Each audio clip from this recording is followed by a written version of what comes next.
Hello and welcome to this Colorful Northern Lights acrylic painting. We're going to get started by grabbing our large flat brush, dipping it in the red paint and covering up that corner. And then we're going to dip it in the blue. So the idea here is just to go back and forth, mixing our colors, not washing our brush off until we absolutely have to. So I'm going back and forth with the red and then the blue and then the red again, which is going to make a purple. And then I always like to go back over that other color as well.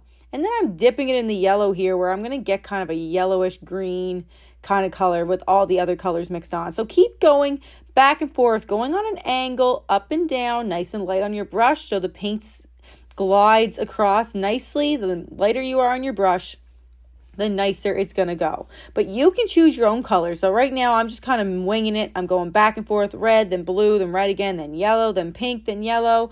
And then you just kind of finish it off until you have the whole canvas finished with this rainbow type color. So remember, the lighter you are on your brush, the nicer the paint is going to smooth out on all the way across the canvas. And now I'm dipping it in the white paint and I'm kind of roughly going over random areas with white just to lighten off and make it look really like the light is hitting those northern lights. So go across, just randomly go with that white paint. Again, I did not wash my brush this whole time. And then I'm going to wash my brush off, dry it off.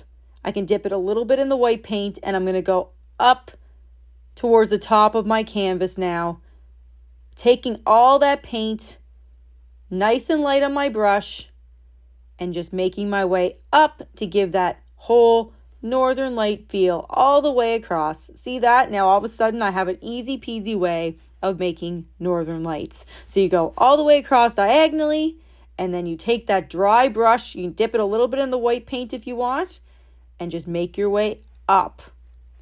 And then we're going to move on to the next step, which is cleaning that brush off and dipping it back in that white paint and just going across where we want our water to be. So this is where you want your water level to start. So I went about a quarter of the way down and I finished off the canvas just with that white paint.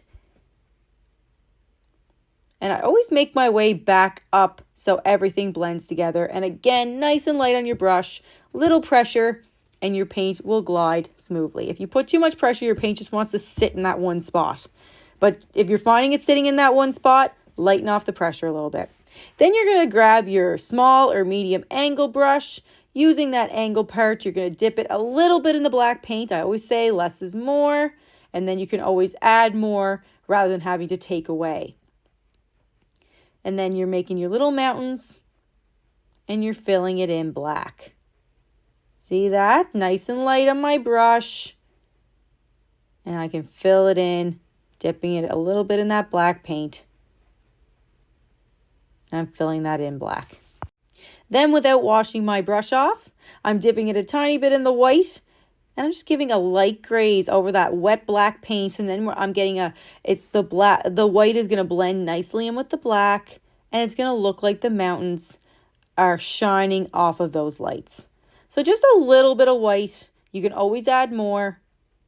Especially with the wet black, you want it to kind of blend in. You don't want it to look like it's super white on top or it's going to look like snow. You want it to look more like a light graze off of those mountain peaks. So just a nice light touch of white at the top.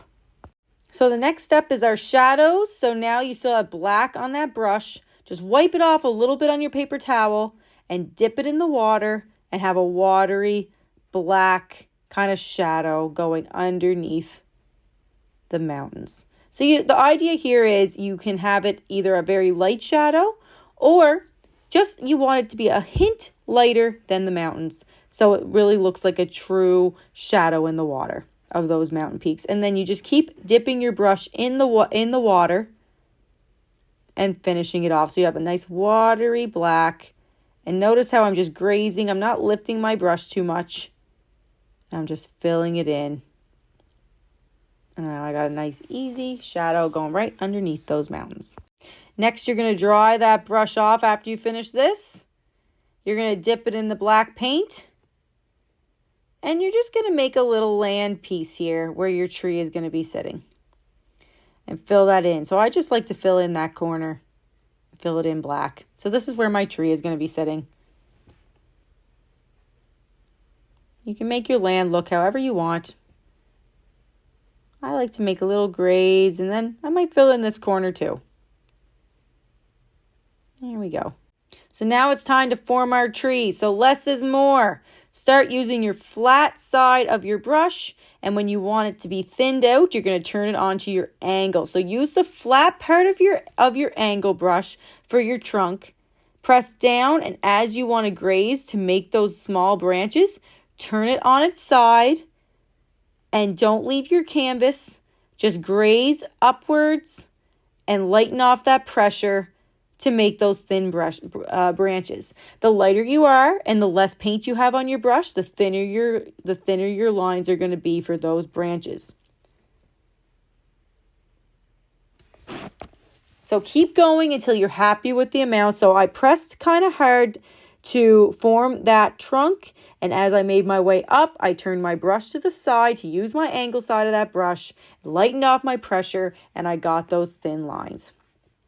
So now I'm grabbing that fan brush, dipped it in the black paint. I'm using the edge of my fan brush, and I'm filling in black leaves all over the place. Just keep dabbing using the edge of your brush, not the flat part, but the tip edge of that fan brush, and keep going all over the place, all over those branches, until you're happy with the amount of leaves that you have on your tree. And you can always add more branches in if you like, but if there's a branch that you really don't like, just put a big thick area of leaves right over top. That's a good way to fix up those mistakes. Acrylic painting is all about layering, and that's just a little tip on how to get rid of something that you don't like. So then I'm going to take my angle brush again, using that side edge angle part. I'm just making some grass sprigs over on the side to finish off my land area. A few little grass sprigs. And then I'm going to add in some white into my water using my palette knife. You can also use the edge of your angle brush to make these quick lines. So I'm just using that side edge of my palette knife and putting in some white streaks into my water.